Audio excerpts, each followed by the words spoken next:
Mas vamos abrir a Bíblia comigo em Apocalipse, capítulo 7. Aqui fala dos 144.000 selados. No último culto, a semana passada, nós trabalhamos os selos sendo abertos e o juízo, né? Tudo aquilo que Deus ia fazer à medida que os selos iam sendo abertos, tá bom?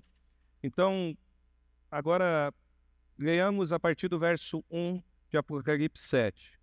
Depois disso, vi 4 anjos em pé nos 4 cantos da terra, segurando os 4 ventos da terra, para que nenhum vento soprasse sobre a terra, nem sobre o mar, nem sobre a árvore alguma. Vi outro anjo que subia do nascente do sol, tendo o selo do Deus vivo. Ele gritou com voz bem forte aos 4 anjos, aqueles que tinham recebido poder para causar dano à terra e ao mar, dizendo: não danifique nem a terra, nem o mar, nem as árvores, até marcarmos com o selo a testa dos servos do nosso Deus. Então ouvi o número dos que foram marcados com o selo. Eram 144.000, de todas as tribos dos filhos de Israel. Da tribo de Judá foram marcados com o selo 12.000, da tribo de Rubem, 12.000, da tribo de Gade, 12.000, da tribo de Aser, 12.000, da tribo de Naftali, 12.000, da tribo de Manassés, 12.000, da tribo de Simeão, 12.000, e da tribo de Levi, 12.000, da tribo de Issacar, 12.000, da tribo de Zebulon, 12.000, da tribo de José, 12.000, e da tribo de Benjamim foram marcados com selo 12.000. Feche os olhos mais uma vez. Pai, nós te damos graças, ó Deus, porque Tu és santo e poderoso, Deus. Fala, Pai, ao nosso coração. Abre, Senhor, o nosso entendimento acerca da Tua palavra, em nome de Jesus. Amém.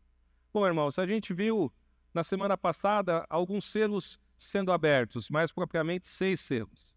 E dentre o cavalo branco, a gente viu outros cavalos também que saíram, que falava de doenças, que falava de catástrofe, falava de situações terríveis para o homem.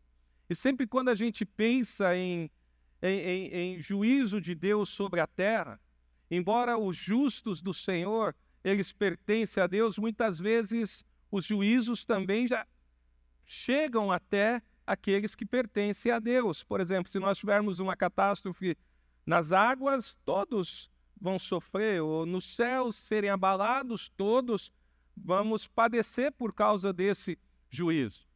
Mas de alguma maneira a gente vê aqui no capítulo 7, Deus falando: olha, pare, não danifiquem a terra até que haja uma marca naqueles que pertencem a Deus. E aí Deus começa a nomear os 144.000. E a gente precisa entender que esse número de 144.000, ele é um número simbólico. Imagina se fosse apenas 144.000 pessoas. Não fazia sentido mais a gente estar aqui, porque a igreja já tem mais de 2.000 anos de história, pessoas e mais pessoas creram em Cristo. Vamos pensar a nível de Brasil, apenas quantos são cristãos no dia de hoje? Ou talvez você argumente: não, aqui são 144.000 judeus apenas, como alguns defendem. Mas eu entendo que esse número de 144.000 é um número simbólico. No livro de Apocalipse, eu entendo aqui que esse número de 144.000, ele nos dá a ideia de um número fechado, de um número que já existe, mas que nós não sabemos. Então, quando a gente pensa em 144.000, a gente tem que pensar num número que já está fechado, os escolhidos do Senhor, os eleitos, aquele que Deus os escolheu para que tenham uma marca. Tá? A gente vê também no Novo Testamento que a igreja do Senhor, a igreja de Cristo, ela é o Israel de Deus hoje. Naquele primeiro momento, Deus escolhe uma nação, depois a gente vai vendo isso se individualizando, e a gente vê o Senhor inaugurando a sua igreja aqui de uma maneira mais clara no Novo Testamento, entre judeus e gentios, e a gente vai entender no Novo Testamento que a igreja de Cristo, ela é o Israel de Deus hoje. Então essa igreja composta por salvos em Cristo Jesus, essa igreja composta por pessoas que creram em Cristo e depositaram em Cristo a sua fé e a sua confiança como único Senhor e Salvador, esse povo que acredita em Cristo como único Senhor, todos receberam uma marca de Deus. A Bíblia diz que todo aquele que crê recebe um selo, o selo do Espírito Santo, uma marca que é pertencente a Deus. Eu e você temos essa marca. É difícil imaginar uma marca que seja visível na testa, mas quando a gente pensa numa marca, a gente sabe que nós temos a marca do Espírito Santo, a garantia de que nós chegaremos até o fim salvos. A Bíblia vai dizer que o Espírito é o penhor, é a garantia, ele é aquele que nos convence do pecado, da justiça e do juízo.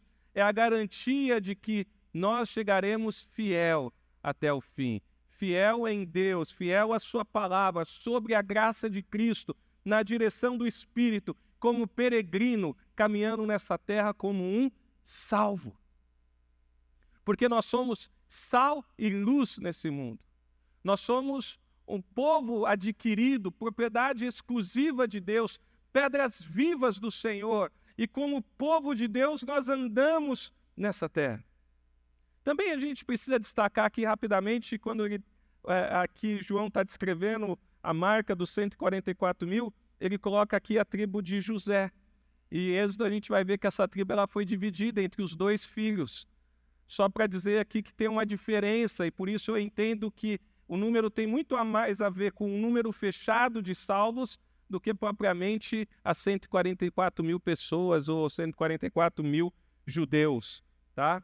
A gente vai ver também que há uma grande tribulação, e essa grande tribulação a igreja vai passar. Quando a gente continua lendo, a gente diz ao versículo 9: depois dessas coisas, viu uma grande multidão que ninguém podia contar, de todas as nações, tribos, povos, línguas, em pé diante do trono do Cordeiro, vestido de vestes brancas, com ramos de palmeiras na mão, e clamavam com voz forte, dizendo: ao nosso Deus que está sentado no trono, e ao Cordeiro pertence a salvação. Todos os anjos estavam em pé, rodeando o trono. Os anciões, os 4 seres viventes, a gente precisa lembrar que 4 aqui faz referência a toda a criação de Deus, e diante do trono se prostraram sobre o seu rosto e adoraram a Deus, dizendo: amém. O louvor, glória, sabedoria, as ações de graça, a honra, o poder e a força sejam sobre o nosso Deus para todo sempre. Então um dos anciões tomou a palavra e me perguntou: quem são? E de onde vieram esses que estão vestidos de branco? Respondi: o Senhor sabe. Então ele me disse: estes são os que vêm da grande tribulação, que lavaram as suas vestes e alvejaram no sangue do Cordeiro. Por isso estão diante do trono de Deus e o adoram dia e noite no seu santuário. E aquele que está sentado no trono estenderá sobre eles os seus tabernáculos, o seu tabernáculo. Jamais terão fome, nunca mais terão sede, não cairá sobre eles o sol, nem qualquer outro calor, pois o Cordeiro está no meio do trono e os apacentará e os guiará para fontes das águas da vida, e Deus lhes enxugará dos olhos toda lágrima. Então há uma pergunta ali para João: quem são esses que estão adorando a Deus diante do trono? E aí a gente vê que estes, o ancião vai responder, são aqueles que vêm da grande tribulação. E a grande tribulação, irmãos, a gente precisa entender que, de certa maneira, ela existe desde a ressurreição de Cristo. A gente precisa entender que, a partir da primeira vinda de Cristo e a sua morte, iniciou-se os últimos dias. Lembra quando Pedro está pregando em Atos dos Apóstolos? Que ele fala: olha, irmãos, esse povo que está aqui não está embriagado. Mas o que está acontecendo é a promessa que está se cumprindo, a promessa de Joel, capítulo 2, versículo 23, que nos últimos dias derramarei do meu espírito sobre toda a carne, que os vossos jovens terão visão, os vossos velhos sonharão. Ou profetizarão, não lembro exatamente aqui a expressão, mas a gente vê Pedro falando: olha, é o cumprimento dos últimos dias. Então, a partir dali a gente entende que os últimos dias se iniciaram. Então tem a tribulação, a grande tribulação. Nós, a igreja, ela vai passar por esse momento. Existem algumas visões que vão argumentar que não, que vai ter o arrebatamento de Cristo. A gente não nega o arrebatamento, ele vai acontecer. Mas algumas visões entendem que esse arrebatamento acontece antes da tribulação e da grande tribulação. A igreja é tirada. E aí fica somente aqueles que não creram. E nesse momento, então, a igreja era tirada e as pessoas que eram meia boca, meio cristão, aqueles que estavam pé aqui, pé no mundo, falam, meu Deus, se cumpriu, Jesus está vindo. Jesus voltou, buscou a sua igreja e eu fiquei. E aí esse povo vai se organizar de alguma maneira para buscar o Senhor. E aí essa mesma visão vai dizer assim, não foi salvo pelo sangue de Cristo, agora vai ser pago com a própria vida. Vai ver parente morrer, vai morrer, para que então... Mas a Bíblia não deixa margem. É o sangue inocente por um sangue culpado. É o sangue de Cristo pelo nosso sangue que é culpado. Ninguém poderia, nenhum sacrifício de homem algum tornaria meritório a salvação, mas somente o sangue de Cristo. Então, teologicamente, esse entendimento que vem muito dos filmes e dos livros deixados para trás, ele tem um problema teológico, porque somente em Cristo nós podemos ser salvos, e somente o Espírito Santo pode nos convencer do pecado, da justiça e do juízo. E se a igreja é tirada da terra junto com o Espírito Santo, como que o homem vai poder se converter dos seus maus caminhos, se a Bíblia diz que é o Espírito que convence o homem do pecado? Então a gente encontra um problema teológico aqui. Então a igreja, ela passa pela tribulação, ela passa pela grande tribulação. O sol nasce para o justo e para o ímpio. A chuva vem para o justo e para o ímpio. A diferença do justo e do ímpio é que o ímpio tem a sua esperança apenas nas coisas da terra, mas o justo, ele tem a esperança no Senhor, ele tem a esperança na eternidade. A sua esperança não se resume às coisas desse mundo, mas a sua esperança está nas coisas de Cristo, porque nós não somos daqui, nós somos peregrinos nessa terra. Logo, nosso coração e a nossa esperança se encontram em Cristo Jesus. Então esses que estavam ali são aqueles que vêm da grande tribulação. E aí capítulo 8, versículo 1 diz assim: quando o Cordeiro quebrou o 7º selo, houve silêncio no céu durante quase meia hora. Então vi os 7 anjos que estão em pé diante de Deus, e lhe foram dados 7 trombetas. Veio outro anjo e ficou em pé junto ao altar, com um incendiário de ouro, e lhe foi dado muito incenso para oferecê-lo, com as orações de todos os santos sobre o altar de ouro que está diante do trono. E da mão do anjo subiu à presença de Deus a fumaça do incenso com as orações dos santos. Então o anjo pegou um incensário, encheu-o de fogo do altar e o atirou à terra, e houve trovões, vozes, relâmpagos e terremotos. Então, quando o 7º selo foi aberto, e a gente viu isso na semana passada, houve um movimento, houve um silêncio no céu. Dizem aí, Júnior, que é porque as mulheres estavam longe. Mas é maldade isso. É maldade. É ou não é maldade? Ah, é maldade, né?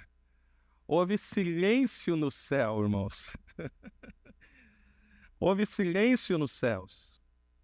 Mas aí, então, 7 anjos, lembra que 7, sem numerologia, sem nada, mas 7 aqui tem uma simbolia, um simbolismo de número fechado, simbolismo de perfeição. Há 7 anjos ali com 7 trombetas para iniciar, então, uma série de julgamentos, né? Então, com a abertura do 7º selo, vem a segunda série de julgamentos. E as trombetas, elas cumprem a sequência de tempo do julgamento dos selos. Então, em todo o céu, naquele momento, houve uma pausa. Sabe por quê, irmãos? Os julgamentos de Deus deixam até aqueles que fazem parte do céu, até os habitantes do céu, de maneira impressionante, de maneira encantada. São impressionados por aquilo que Deus faz. Provavelmente, irmãos, esse silêncio que houve no céu foi um silêncio de expectativa daquilo que Deus iria fazer. E como é bom quando a gente tem expectativas daquilo que o Senhor vai fazer. Quando eu venho no culto, eu tenho expectativas de como vai acontecer o culto, de como que vai ser o louvor, qual vai ser a palavra que vai ser pregada, quando não sou eu que vou pregar, mas quando eu vou pregar também, como é que Deus vai me usar naquele dia? Quando o pastor Júnior vai pregar, como é que Deus vai falar através da vida dele? Expectativa de adoração, de louvor, expectativa de ouvir a voz de Deus através da palavra, expectativa de ouvir a direção de Deus para a minha vida, para a minha casa, para a minha família, para os meus filhos, expectativa de ver aquilo que Deus vai fazer. Aquele povo que se encontrava ali no céu, eles tinham expectativa daquilo que Deus iria fazer, dessa segunda sequência de julgamentos. E a gente tem que ter esse entendimento, porque Deus, ele é glorificado quando ele salva vidas. Deus, ele é glorificado quando a gente batiza pessoas aqui no fundo da igreja, pessoas que creram no Evangelho, pessoas que entregaram a sua vida. Deus é glorificado quando a igreja do Senhor está cantando louvor em uma só voz. Mas Deus é glorificado também quando ele manifesta o juízo dele. Deus é glorificado quando ele manifesta o juízo sobre aquele que o blasfema, sobre aquele que o rejeita. Deus é glorificado quando Deus manifesta a sua justiça. Aqueles que ali estavam tinham expectativa daquilo que o Senhor ia fazer. Zacarias 2,13 fala assim: cala-te toda a carne diante do Senhor, porque ele se levantou da sua santa morada. Salmo 46:10 diz assim: aquietai-vos e sabei que eu sou Deus. Serei exaltado entre os gentios, serei exaltado sobre a terra. Quando Deus manifesta, há silêncio de expectativa, irmãos. Há silêncio diante dele. E aí o texto, ele sugere, de certa maneira, um tempo, né? Então, deixa eu achar aqui. Em algum momento dá a impressão, mas a percepção de João ali sobre o tempo do céu, porque o tempo do céu é diferente do nosso. Então, quando o autor sugere alguma quantidade de tempo, ele está tentando passar a sensação que ele obteve. Capítulo 1, né? Versículo 1. Obrigado, Júnior. Quando o cordeiro quebrou o 7º selo, houve silêncio no céu durante quase meia hora. Obrigado que eu não achei o texto. Então, houve silêncio de quase meia hora. Então, o tempo no céu é diferente do tempo na terra. Nós estamos presos ao tempo. Tá? Como eu sempre falo, eu preciso de um tempo para sair daqui até a porta de vidro ali, eu preciso de um tempo para sair daqui até minha casa, mas Deus está aqui, Deus está lá. Então, o tempo é diferente aqui e no céu. Mas o autor, quando ele está falando, olha, de quase meia hora, ele está falando de uma sensação que ele teve. É a mesma sensação que a gente tem quando a gente está esperando uma coisa, mas geralmente a gente não é justo quando a gente fala isso, né? Você já esperou alguém te buscar? 5 minutos parece 15. Não é? Aí só faz quase meia hora que eu estou te esperando aqui. Geralmente a gente não é justo. Não é essa sensação que João tem aqui. João está falando de uma sensação que ele teve de um tempo. Não quer dizer que foi quase meia hora, irmãos. Tá? Aí versículo 2 diz assim: então viu 7 anjos que estão em pé diante de Deus e lhe foram dadas as trombetas. Né? Então, no Antigo Testamento, como no tempo do apóstolo João, usava-se o som forte de uma trombeta para anunciar grandes acontecimentos. Então, o que ele está querendo dizer é que vai haver grandes acontecimentos. As 7 trombetas proclamavam 7 ou uma série de punições severas na terra. Uma destruição parcial de 1/3 do mundo. Então a gente vê assim algo forte, algo que iria acontecer, um grande acontecimento. E aí no versículo 3 ao 6 diz assim: veio outro anjo e ficou em pé junto ao altar com incensário de oração, e lhe foi-lhes dado muito incenso para oferecê-lo com as orações de todos os santos, sobre o altar de ouro que está diante do trono. E da mão do anjo subiu à presença de Deus a fumaça do incenso com as orações dos santos. Então o anjo pegou o incensário e encheu de fogo do altar e atirou sobre a terra. E houve trovões, vozes, relâmpagos e terremotos. Então o incensário no Antigo Testamento, irmãos, era uma espécie de panela usada para queimar incenso diante do Senhor, no Antigo Testamento. Então, o que o João está relatando aqui é que a oração da igreja, a oração do povo de Deus, estava ali diante, na mão do anjo, naquele incensário. Alguns acreditam aqui que o anjo é o Senhor Jesus como sumo sacerdote. Alguns teólogos vão entender que aqui é Jesus como sumo sacerdote diante de Deus.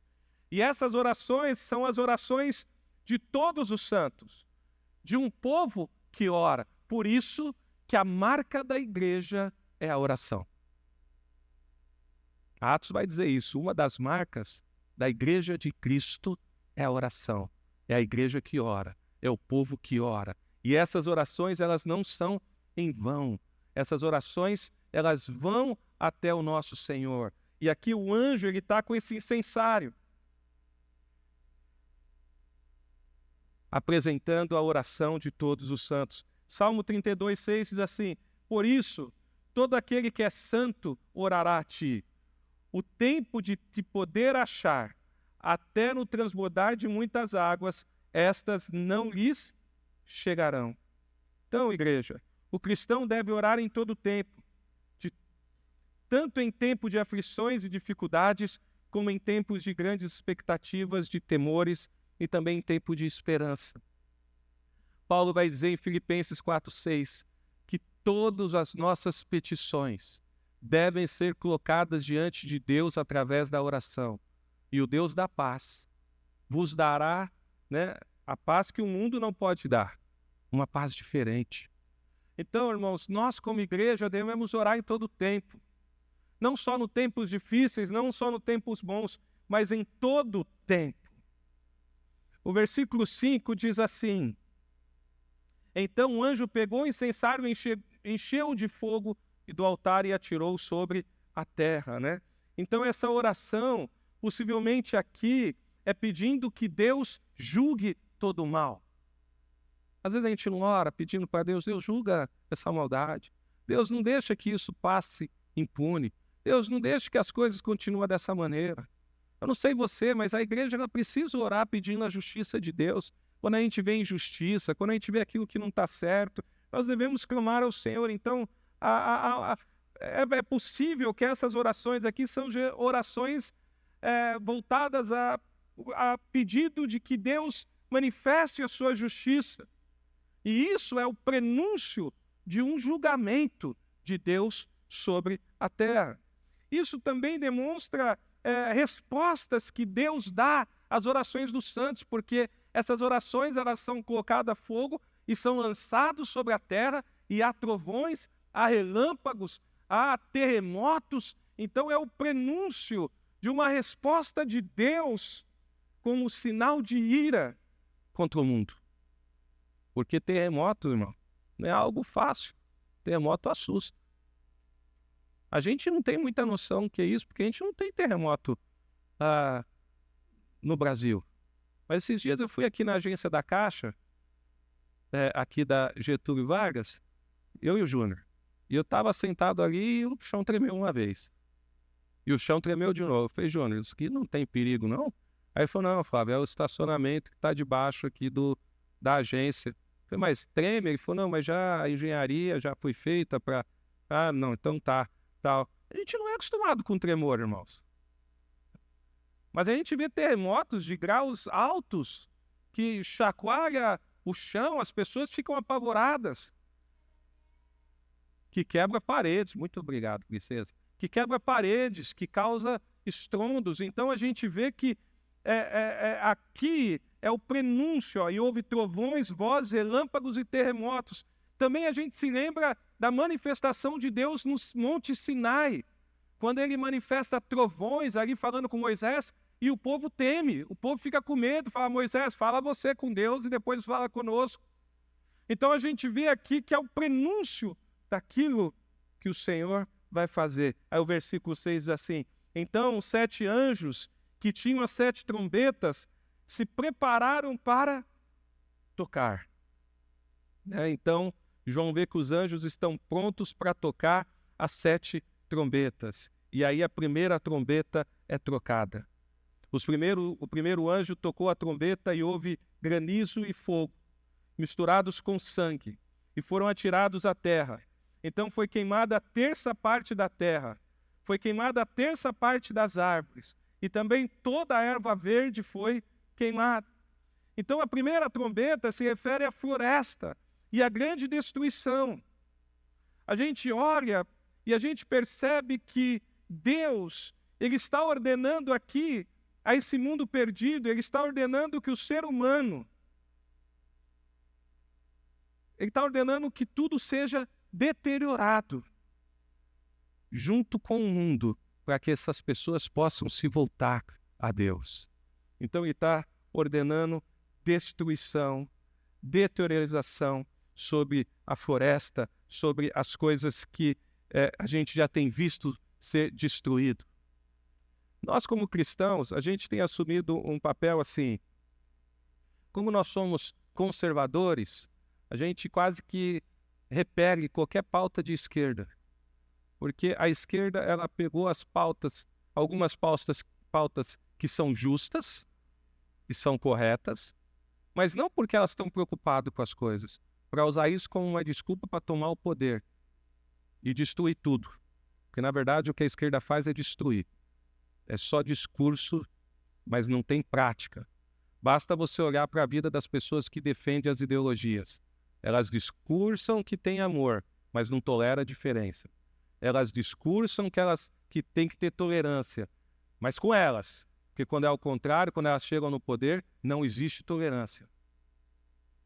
Pregam igualdade, mas não vivem igualdade. Pode prestar atenção, irmãos.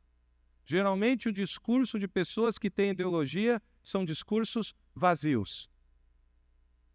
Só que a gente pega isso e a gente repele de tal maneira porque eles tomaram conta de algo que não são deles.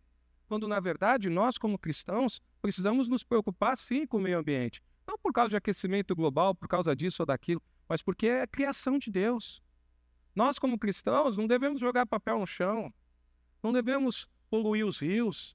Nós, como cristãos, precisamos cuidar bem dos animais.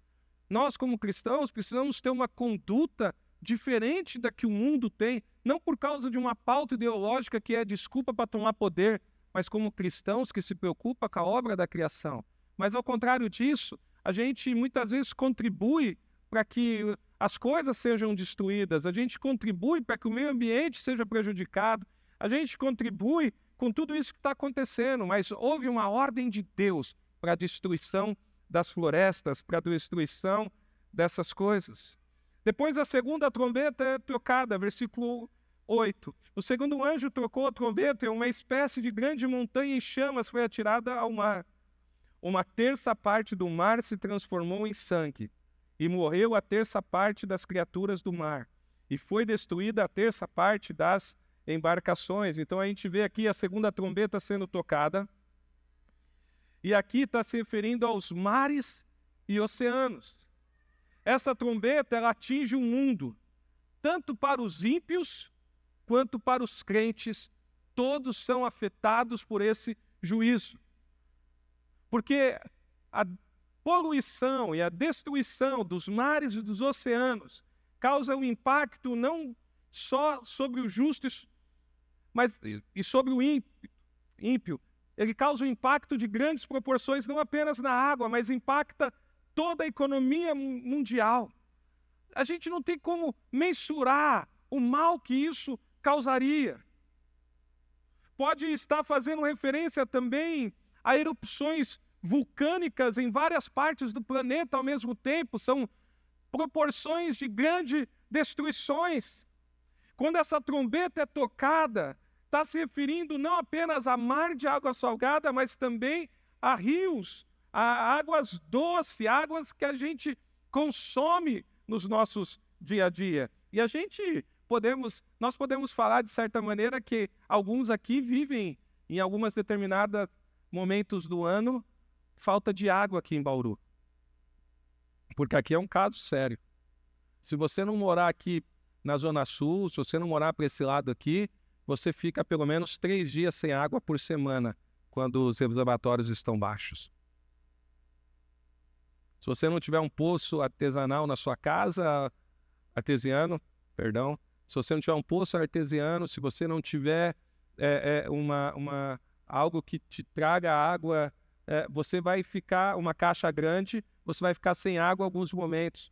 E como é ruim, irmãos. É ruim para cozinhar, é ruim para tomar banho, é ruim para limpeza, é ruim para uma série de coisas. Agora imagina 1/3 disso destruído, afetando todo o mundo, e não apenas a nossa realidade aqui, mas a realidade de todos. Vocês sabiam, queridos, que de 100% de água que tem no mundo, 97,61 são algas salgadas? Não dá para consumir essa água. Você não pode tomar uma água salgada. Certamente você vai morrer se você tomar água salgada por muito tempo. 750 milhões de pessoas vivem sem água potável hoje no mundo. Isso é uma pesquisa de alguns anos atrás. Pode ser que esse número tenha crescido. Pessoas que não têm água potável na sua casa, é esse grande número. 1 bilhão de pessoas, estima-se, até 2050, não terá água suficiente.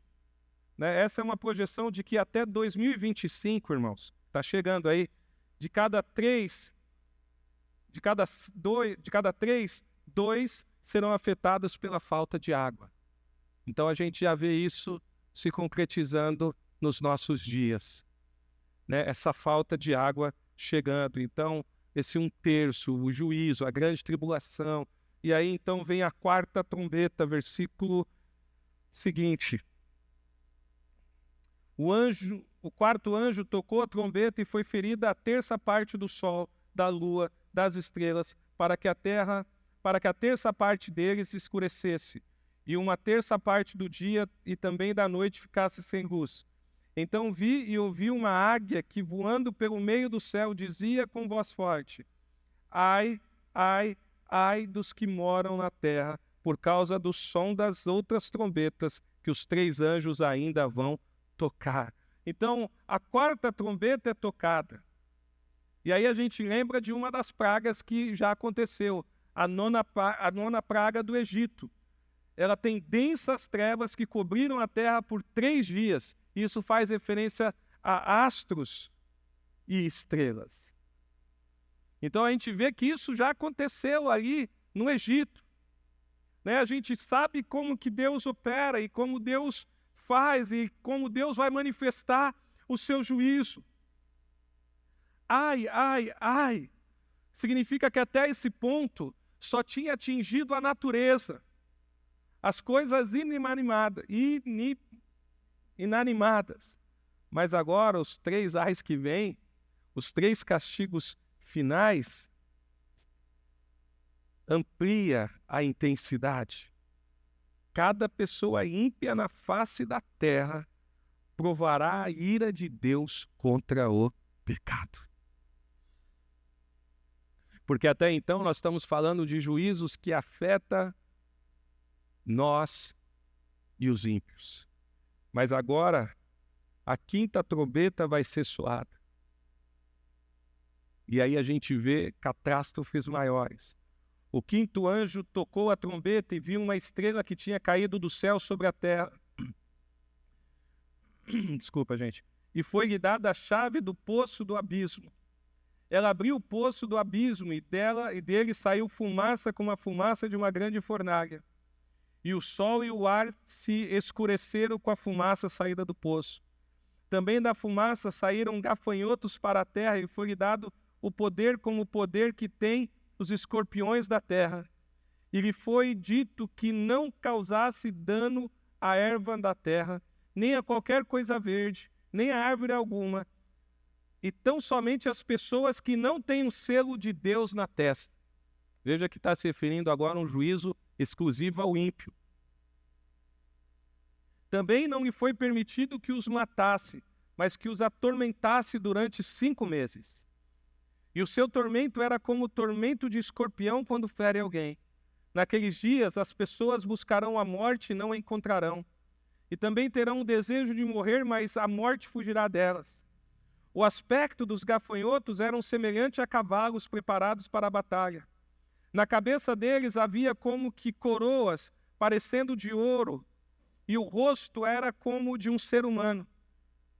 Tinham também cabelos como cabelos de mulher, e os dentes eram como dentes de leão. Tinham couraças como couraças de ferro. O barulho que as suas asas faziam era como barulhos de carro, puxados por muitos cavalos, quando correm para a batalha. Tinha ainda a cauda como de escorpião e um ferrão. Na cauda tinham poder para causar dano a pessoas por 5 meses. Tinham por rei sobre eles o anjo do abismo, cujo nome em hebraico é Abaddon, e em grego Apolion. O primeiro ai passou, e eis que depois dessas coisas vem ainda 2 ais. Então a 5ª trombeta é tocada. João vê uma estrela caindo do céu. Isso faz referência a Satanás. Um anjo, uma estrela caindo do céu. Lucas, capítulo 8, versículo 31, vai dizer que o abismo é a habitação de demônios. O abismo é aberto. Olha o que diz Lucas 8:31.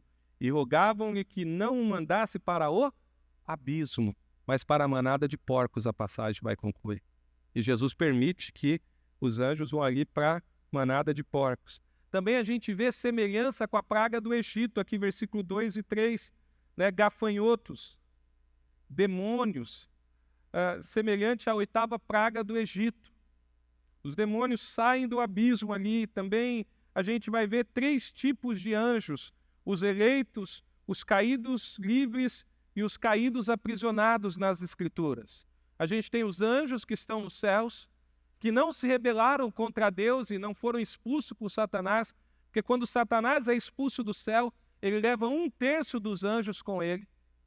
E desse 1/3 de anjos, que a gente não tem como mensurar a quantidade, alguns são aprisionados no abismo e outros não. A Bíblia deixa claro essas distinções. Mas aqui, no primeiro ai, esse abismo, ele é aberto. 2 Pedro 2,4 diz assim: porque se Deus não perdoou os anjos que pecaram, mas havendo-os lançado no inferno, os entregou às cadeias de escuridão, ficando reservados para o juízo. No primeiro ai, então, é abismo. Iria abrir, esses demônios iam sair, não para matar, mas para torturar por 5 meses. Aqui é simbólico, né? 5 meses é o tempo do ciclo da vida de um gafanhoto, irmãos. Então, por um tempo, esses demônios iam atormentar essas pessoas de tal maneira, de tal forma. Versículo 6 diz que seria algo terrível, a ponto das pessoas desejarem a morte. E a gente sabe que ninguém quer morrer, irmãos. A não ser alguém que vive de profunda depressão, alguém que está doente, mentalmente falando, ninguém quer morrer. Lembra do Covid? Todo mundo se protegeu, se fechou em casa. Até houve excessos naqueles dias por preocupação. Tinha gente que não saía na janela de casa. Por quê? Medo de morrer. Mas vai ser um tempo tão difícil, tão terrível, que as pessoas desejarão a morte, vão querer morrer, mas não conseguirão morrer. Os cabelos aqui simbolizavam antenas e os dentes, como o de leão, mostram crueldade e obediência à ordem do maligno. Olha Joel 2, 4 e 5. A sua aparência é como a de cavalo, e como cavaleiros assim correm. Como o estrondo de carros irão saltando sobre o cume dos montes, como o ruído da chama de fogo que consome a praga, como um povo poderoso posto em ordem para o combate. Então, são são obediência absoluta à crueldade para castigar os ímpios. E aí no versículo 10 e 11 vai fazer referência ao rei dos demônios, Satanás, Abaddon. Abaddon no grego, irmãos, nada mais é do que destruidor. Satanás é uma estrela caída. E aí, a sexta trombeta é tocada. Deixa eu achar aqui. O sexto anjo tocou a trombeta e ouviu uma voz que vinha dos 4 pontos do altar de ouro, que se encontra na presença de Deus, dizendo ao sexto anjo, o mesmo que tem a trombeta: solte os 4 anjos que estão amarrados junto ao grande rio Eufrates. Então foram soltos os 4 anjos que se achavam preparados para a hora, o dia, o mês e o ano, para que matassem a terça parte da humanidade.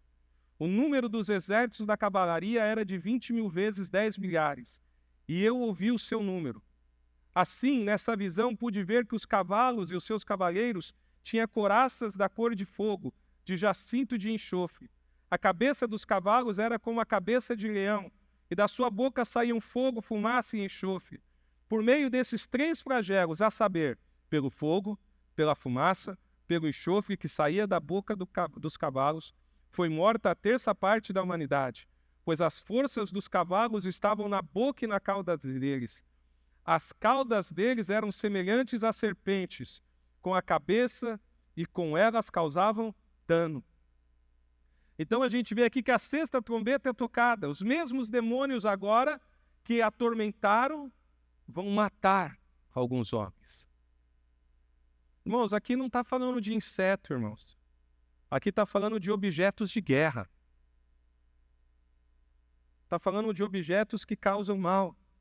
O texto nos mostra que Deus está trabalhando seguindo sempre a sua vontade e a sua determinação. Há uma data marcada, há uma hora marcada para que tudo isso aconteça. E à medida que esses acontecimentos vão sendo concretizados, vão sendo narrados, a oferta para que se arrependa, que está disponível, ela está disponível para que as pessoas se voltem a Deus. Ainda está disponível. Porque se o ímpio se arrepender e se converter dos seus maus caminhos, ele sara a sua terra. Mas o mal, que antes era uma tortura, agora começa a ser mal de morte. Pessoas vão sendo destruídas, pessoas vão sendo mortas. Mas aqui no versículo 20, irmãos, preste atenção aqui. À medida que os acontecimentos estão acontecendo, ainda há uma oferta de arrependimento. Mas olha o 20. O resto da humanidade, isto é, aqueles que não foram mortos por esses flagelos, aqueles que conseguiram, porque sempre escapa alguém, irmãos. Quando a gente vê vírus, por exemplo, matando, algumas pessoas, de alguma maneira milagrosa, sobrevivem.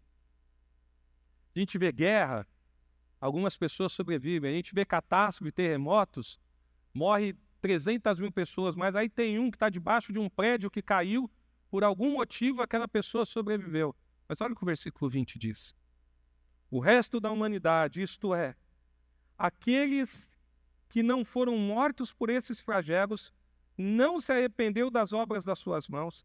Eles não deixaram de adorar os demônios e os ídolos de ouro, de prata e de bronze, de pedra e de madeira, que não podem ver, nem ouvir, nem andar. Também não se arrependeram dos seus homicídios, nem das suas feitiçarias, nem da sua imoralidade sexual, nem dos seus furtos. Aqui o texto está deixando claro que não haverá mais arrependimento, que a partir desse momento aqui o tempo de se arrepender acabou. Fechou-se a porta da arca. Lembra quando o povo entra na arca de Noé e a porta é fechada e Deus então sela aquela porta para que a porta não fosse aberta e as pessoas entrassem. Não havia como se escapar daquele juízo da água inundando todo mundo. É isso que o texto aqui está dizendo. Nesse momento, depois da morte de 1/3, depois de tormento por 5 meses, depois da morte, dessa destruição toda, não vai haver mais tempo de arrependimento, irmãos. A gente precisa crer como cristão, precisamos como cristãos aguardar com expectativa o retorno do nosso Senhor Jesus Cristo. A gente sempre precisa ter em mente que nós devemos viver para a glória dele. Não deve haver em nós, irmãos, descaso com a palavra de Deus. Não deve haver em nós uma consciência de que não importa o que aconteceu, de que não importa o que falta acontecer, a gente sempre deve buscar nele e, através dele, sermos fiéis a Cristo. Na próxima semana, domingo pela manhã, eu vou pregar sobre as duas testemunhas. E eu vou mostrar que no fim dos tempos, a igreja fiel e verdadeira vai ser cada vez menor à medida que a falsa religião e a falsa igreja cresce, a igreja verdadeira diminui. Amém? Vamos orar? Feche os seus olhos, curva a sua cabeça. Pai, obrigado, Deus, por tua palavra. Obrigado porque o Senhor nos salvou. Obrigado porque a tua verdade penetrou o nosso coração. E nós temos recebido dessa verdade e temos crido, para que aguardemos com expectativa, Senhor, a sua volta. Aguardemos com expectativa e em paz o dia que o Senhor virá buscar a sua igreja e que o seu nome será glorificado por aqueles que lhe pertencem, por aqueles que são salvos, mas que também o seu nome será glorificado por aqueles que receberão o seu juízo, por aqueles que receberão a sua punição, porque tu és Deus que salva e tu és Deus que castiga. Assim nós oramos, ó Pai, em nome de Jesus. Amém.